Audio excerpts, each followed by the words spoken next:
The Observer carries a plea to parents from the Children's Commissioner about the amount of time young people are spending on social media and the internet.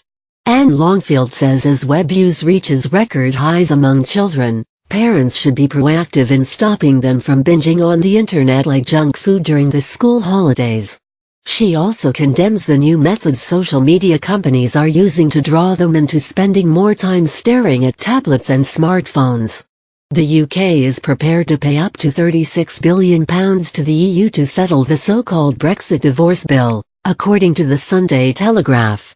The paper says this is the first time such a precise figure has been proposed, and goes on to report that senior officials in Whitehall now believe the offer is the only way to break the deadlock in negotiations.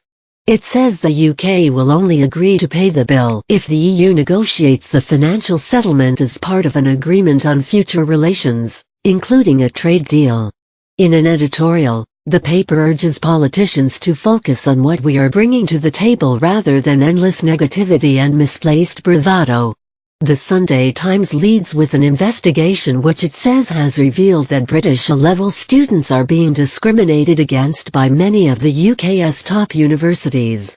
The paper says it has uncovered evidence that institutions are recruiting what it describes as more lucrative overseas applicants, who often have poorer qualifications. Former Education Minister Lord Adenus tells the paper that the findings are seriously alarming. He accuses universities of betraying their mission to widen access to higher education. The paper says British parents have a right to expect a level playing field and universities have a duty to provide one.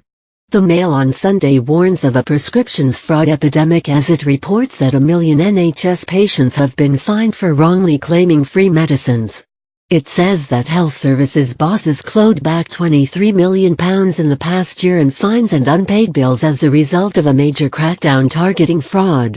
Most of the papers carry pictures on their front pages of Jamaican sprinter Usain Bolt after he finished third in his last individual 100 meters race before retirement at the World Athletics Championships in London. Bolt from the blue, Usain bows out with bronze, declares the Sunday Times. Final insult, says the Mail on Sunday, which focuses on the checkered past of the race winner. Boos ring out as Bolt is beaten into third in his farewell race by twice-banned drugs cheat Gatlin. Above a picture of Bolt giving a V for victory sign, the Sunday Telegraph declares simply, "Goodbye from the greatest." And who won't he be eating all the pies? Well, it could be us, according to the Sunday Mirror. It reports that dozens of iconic British food names could be put at risk by a hard Brexit.